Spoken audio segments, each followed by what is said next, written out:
ગુસાઈજી પરમ દયાલ કી જય। જ્યાં અનાચાર ત્યાં પ્રભુની અપ્રસન્નતા।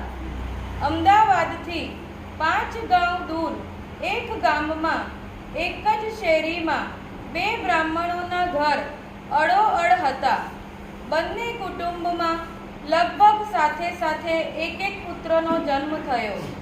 એકનું નામ વિષ્ણુ, બીજાનું નામ મહેશ। 2 કુટુંબ વચ્ચે સારો સંબંધ।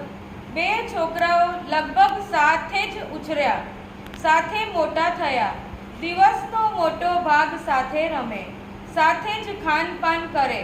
દિવસે દિવસે બંને વચ્ચે સ્નેહ વધવા લાગ્યો। એમ કરતાં તેમની ઉંમર 6 વર્ષની થઈ। બંનેના માતા પિતાએ એક જ નિશાળમાં બંનેને ભણવા મૂક્યા। વિષ્ણુ થોડુંક ભણ્યો, મહેશ ભણવામાં નબળો નીકળ્યો, કંઈ ભણી શક્યો નહીં। ઉંમર લાયક થતાં બંનેના માતા પિતાએ તેમના માટે કન્યાઓ શોધી। બેઓનું કમનસીબ કે બંનેની પત્નીઓ મહાકર્કશા હતી। લગ્ન કરીને સાસરે આવી ત્યારથી બંને સાસરિયામાં સૌને સાથે રોજ ઝઘડા કરે। વડીલોનું માન રાખવાના બદલે અપશબ્દો બોલે। 2 ઘરમાં સૌને ભારે ક્લેશ થવા માંડ્યો। એટલું ઓછું હોય એમ બંને જણી ઘરમાંથી ચીજ વસ્તુઓ ચોરી પિયરમાં આપવા આવે। તેમના આવા કુલક્ષણોથી ઘરમાં સૌ ખૂબ જ દુઃખી થયા। એ લોહી ઉકાળામાં વિષ્ણુ અને મહેશ બંનેના માતા પિતાએ નજીકના સમયમાં જ શરીર છોડ્યો। કહેવત છે કે દુઃખ આવે ત્યારે એકલું ન આવે, લાવ લશ્કર લઈને આવે। બંનેને દુઃખનો વિસામો મા બાપ હતા એ પણ ગયા। બંને વિચાર કર્યો, હવે ઘરમાં રહેવાનો કોઈ અર્થ નથી, ક્લેશ વધવાનો છે, માટે ઘર છોડી ક્યાંક દૂર ચાલ્યા જઈએ તો જ શાંતિ મળશે। આપણી સ્ત્રીઓ આપણને કદી શાંતિ આપશે નહીં। બંને એક દિવસ કોઈને કહ્યા વિના ઘર અને ગામ છોડી નીકળ્યા। પડ્યા ચાલતા ચાલતા અમદાવાદ આવ્યા।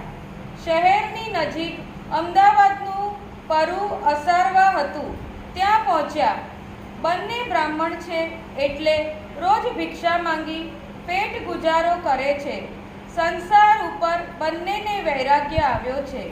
કોઈની સાથે કામ સિવાય વાતચીત કરતા નથી, કોઈની સાથે ઓળખાણ પીછાણ વધારતા નથી। એક દિવસ બંને મિત્રો ભિક્ષા માંગતા માંગતા ભાઈલા કોઠારીના ઘર પાસે આવ્યા। ભાઈલા કોઠારી શ્રી ગુસાઈજીના અતિ કૃપાપાત્ર સેવક। વિષ્ણુ અને મહેશ જોયું કે ઘરના વાડામાં કોઠાનું એક મોટું ઝાડ છે, તેની છાયામાં કોઈ મહાપુરુષ ઊભા છે। તેઓ તેમના ચરણ ધોઈ રહ્યા છે। વિષ્ણુ અને મહેશ એકટીશ તેમને જોવા લાગ્યા। બંનેને શ્રી ગુસાઈજીના અતિ તેજસ્વી સ્વરૂપે દર્શન થયા। બંને આશ્ચર્યચકિત થયા। બંને હાથ જોડી મસ્તક નમાવ્યું। શ્રી ગુસાઈજીએ તેમના તરફ કૃપા દ્રષ્ટિ કરી સ્મિત સાથે પૂછ્યું, તમે બંને વિષ્ણુ અને મહેશ રોજ સિદ્ધને ભટકો છો, ભટકવાથી શો લાભ થશે? ભગવાને કૃપા કરી ધર્મ સાધના માટે આવો કિંમતી મનુષ્ય દેહ આપ્યો છે, તે પેટ ભરવામાં વેડફાઈ નખાય નહીં। ભગવત ભજન કરશો તો કૃતાર્થ થશો। શ્રી ગુસાઈજીએ વચનો સાંભળી બંનેની આંખો પરથી આજ્ઞાના પડત દૂર થયા। બંનેને ખાતરી થઈ, આ કોઈ કેવળ સાધુ મહાત્મા નથી, સાક્ષાત ભગવાન છે। વગર ઓળખાણ પીછાણે આપણને ઓળખી ગયા અને આપણી ભૂલ બતાવી। ભગવાન સિવાય આવી શક્તિ માણસમાં ન હોય। બંને અંદર વાત કરતા કહ્યું, આપણે તેમને ગુરુ બનાવીએ, આપણું કલ્યાણ થશે। બંને સંમત થયા। તેમણે શ્રી ગુસાઈજીને વિનંતી કરી, મહારાજ, ગ્રહ ક્લેશને કારણે ઘર છોડીને નીકળ્યા છીએ, શું કરવું તેની ખબર નથી, એટલે ગામ પરગામ ફરીએ છીએ, ભીખ માંગી પેટ ભરીએ છીએ, જિંદગી ટૂંકી કરીએ છીએ। આજે આપના દર્શનથી અમારું ભાગ્ય ખુલી ગયું છે. આપે ભગવત ભજનની આજ્ઞા કરી છે, તો અમને સેવક કરીને ભગવત ભજન કરતા શીખવો. અમે ભગવત ભજન વિશે કાંઈ જાણતા નથી. શ્રી ગુસાઈજીએ ભાઈલા કોઠારીને સૂચના આપી કે આ બંનેને સ્નાન કરાવી કોરા વસ્ત્ર પહેરાવી મારી પાસે લાવો. વિષ્ણુ અને મહેશ સ્નાન કરી ભાઈલા કોઠારીએ આપેલા કોરા ધોતી ઉપરના પહેરી શ્રી ગુસાઈજી પાસે આવ્યા. શ્રી ગુસાઈજીએ બંનેને નામ નિવેદન કરાયું. તેમણે કહ્યું, મહારાજ, હવે અમને ભગવત ભજનનો પ્રકાર બતાવો. તમે બંને થોડાક દિવસ ભાઈલા કોઠારીના ત્યાં રહો, તેમનો સંગ કરો, શ્રી મહાપ્રભુજીના ગ્રંથનો પાઠ કરો. હું પણ હજી અહીં થોડા દિવસ છું. બંને મિત્રો શ્રી ગુસાઈજીની આજ્ઞા પ્રમાણે ત્યાં રહ્યા. બંને શ્રી ગુસાઈજીની યથાશક્તિ સેવા કરી. ત્યાં જ વૈષ્ણવો આવે તેમની ટહેલ કરે. રોજ શ્રી ગુસાઈજીના વચનામૃત સાંભળે, શ્રી મહાપ્રભુજીના ગ્રંથનો પાઠ કરે. જે ન સમજાય તે ભાઈલા કોઠારીને પૂછે. બેમાં વિષ્ણુ વધારે સમજદાર હતો. મહેશ સાધારણ પ્રકારનો જીવ હતો. એટલે શ્રી ગુસાઈજીએ વિષ્ણુને આજ્ઞા કરી, તમે આ મહેશને હંમેશા તારી સાથે રાખજો. તેમણે મહેશને આજ્ઞા કરી, વિષ્ણુ કહે તે પ્રમાણે ચાલજો. શ્રી ગુસાઈજી ગોકુલ પધાર્યા. પછી વિષ્ણુ અને મહેશ પણ ભાઈલા કોઠારીની આજ્ઞા લઈ ત્યાંથી નીકળ્યા. રસ્તામાં એક મોટું ગામ આવ્યું. ત્યાં તપાસ કરતા એક વૈષ્ણવ માજીના ઘેર પહોંચ્યા. માજીએ પ્રેમથી બંને વૈષ્ણવનો સત્કાર કર્યો. પોતાના ઘરે મુકામ કરાવ્યો.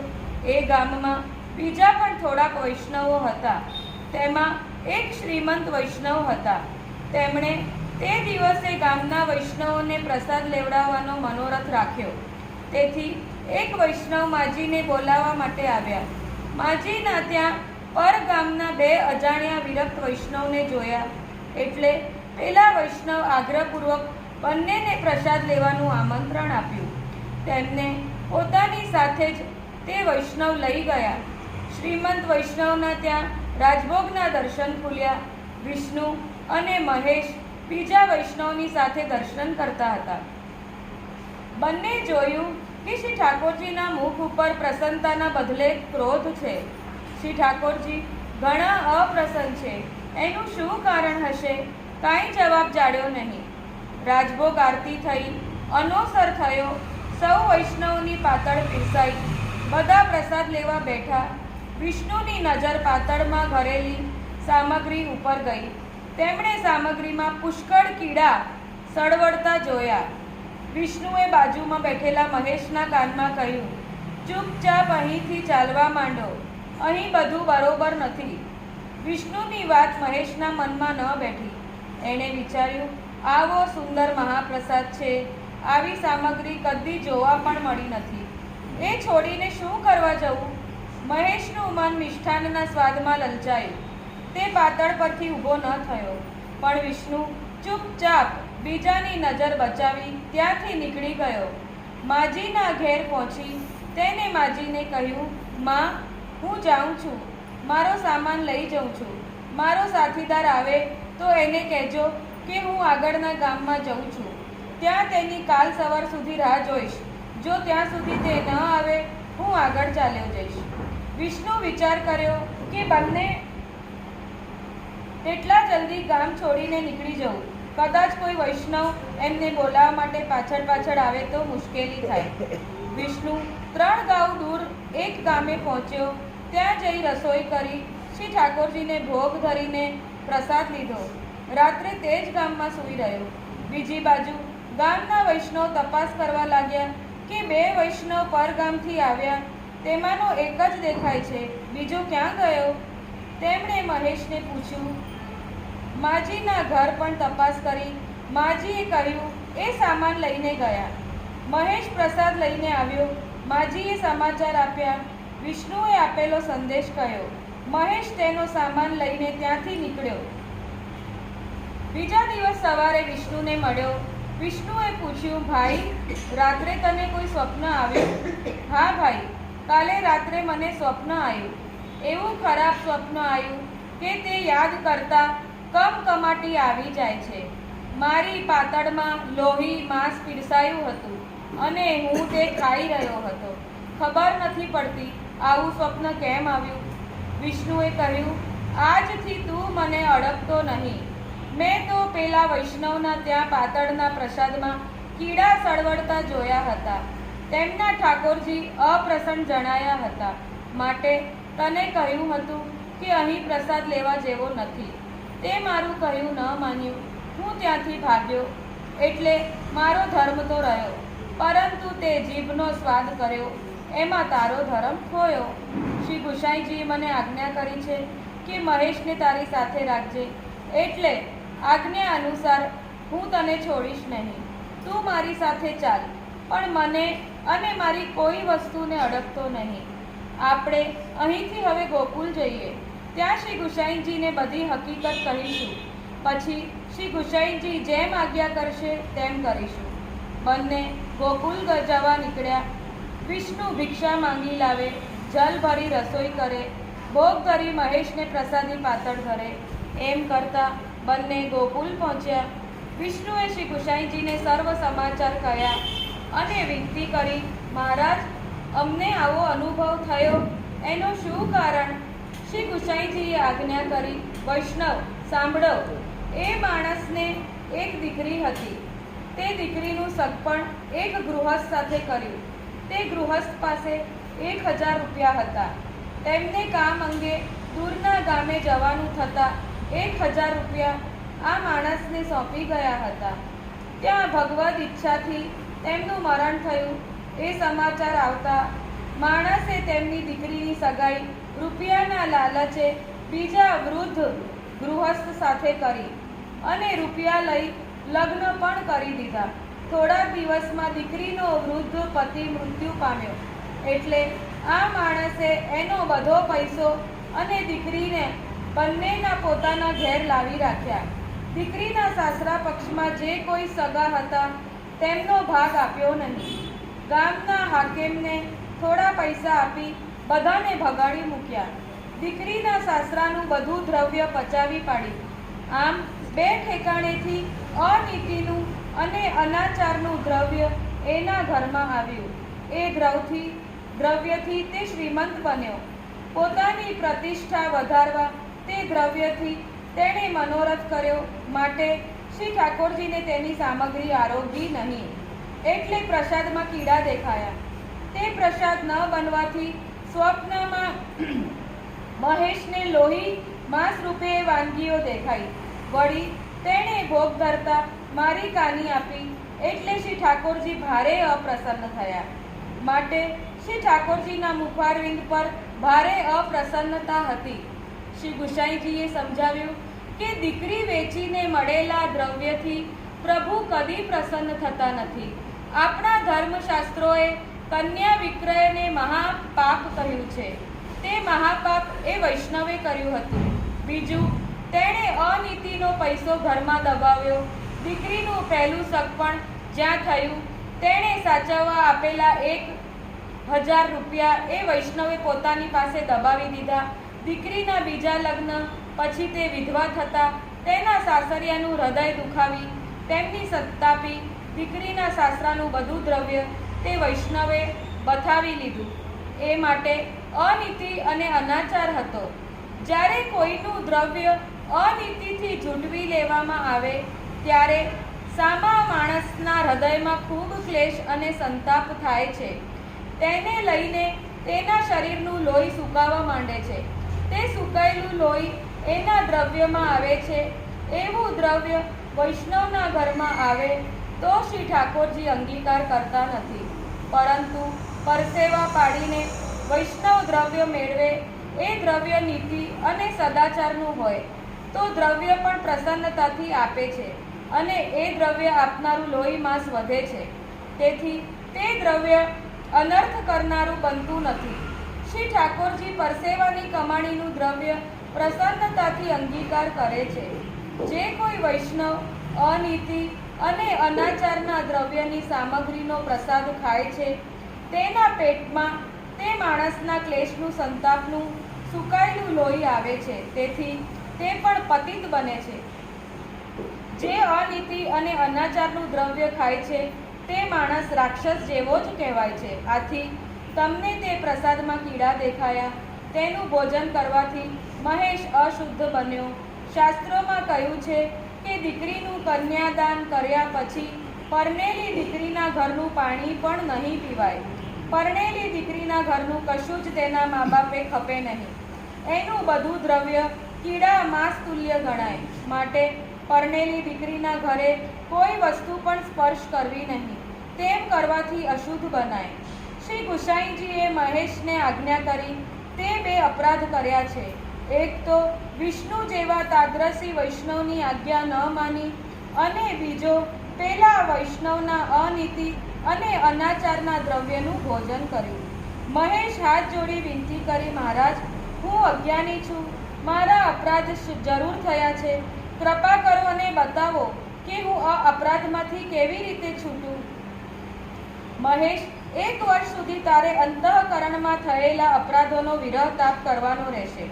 1 વર્ષ દરમિયાન બહારથી એવું આચરણ કરવાનું જે વૈષ્ણવતાથી વિરુદ્ધ હોય, પરંતુ મનથી એકાંતમાં સર્વ વૈષ્ણવી આચરણ ધર્મ પાલન કરવાનું. દુનિયામાં એવું દેખાડવાનું કે તારામાં વૈષ્ણવતા નથી. સો તારી નિંદા કરશે, તે તારે સહન કરવાની, પણ કોઈને કશું બોલવાનું નહીં. આમ 1 વર્ષ સુધી તારે રહેવાનું. પછી તું મારી પાસે આવજે. મહેશ શ્રી ગુસાઈજીની આજ્ઞા પ્રમાણે 1 વર્ષ રહ્યો.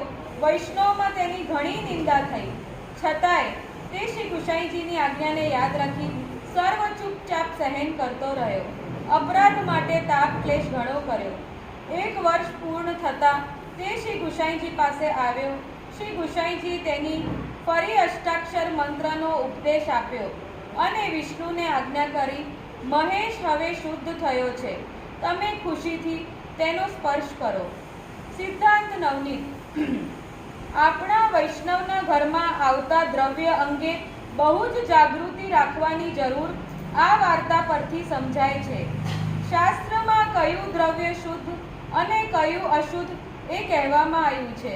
શ્રી હરિરાયજી અન્ય વાર્તાના ભાવ પ્રકાશમાં આજ્ઞા કરે છે કે ચોરીથી મેળવેલો, છલ કપટથી કમાવેલો, દેવું કરીને લાવેલો અને વ્યાજનું દ્રવ્ય અશુદ્ધ દ્રવ્ય છે, કારણ કે તેમાં અનીતિ અને અનાચાર છે. એવું દ્રવ્ય બીજાની આંતરડી કકડાવીને જ પ્રાપ્ત થતું હોય છે. આપણા પ્રભુ અત્યંત કોમલ છે, શુદ્ધ છે, નિર્દોષ છે. તેમને આવું અશુદ્ધ દોષયુક્ત દ્રવ્ય પ્રિય બનતું નથી. પ્રભુ ઉત્તમ વસ્તુના ભોગતા છે, માટે વૈષ્ણવે દ્રવ્ય મેળવવામાં સાવધાની રાખવી. પરસેવાની કમાણીનું નીતિ અને સદાચારથી મેળવેલું દ્રવ્ય શ્રી ઠાકોરજીને અંગીકાર કરાવવું. આપણા ઘરની શ્રીમંતાઈ સમજીને બતાવી. બીજાને વાહ વાહ મેળવવા માટે સેવા કે મનોરથ કરવાના નથી. આપણું દરેક કાર્ય શ્રી ઠાકોરજીની પ્રસન્નતા માટે જ હોવું જોઈએ. શ્રી ભાગવતજીમાં ધર્મની વ્યાખ્યા કરી છે કે જેનાથી પ્રભુમાં ભક્તિ વધે તે ધર્મ. આપણા પ્રત્યેક કાર્યથી પ્રભુમાં આપણો શુદ્ધ પ્રેમ વધવો જોઈએ અને પ્રભુને પણ પ્રસન્નતા થવી જોઈએ. સેવા પ્રતિષ્ઠા માટે નહીં, પ્રભુની પ્રસન્નતા માટે છે. વૈષ્ણવે જીભનો સ્વાદ ન રાખવો જોઈએ. સ્વાદ માટે મહાપ્રસાદનું ભોજન કરવાનું નથી. જે સ્વાદના હેતુથી મહાપ્રસાદનું ભોજન કરે છે તેને મહાપ્રસાદનો અનુભવ થતો નથી. મહાપ્રસાદ લેતા ખૂબ જ વિવેક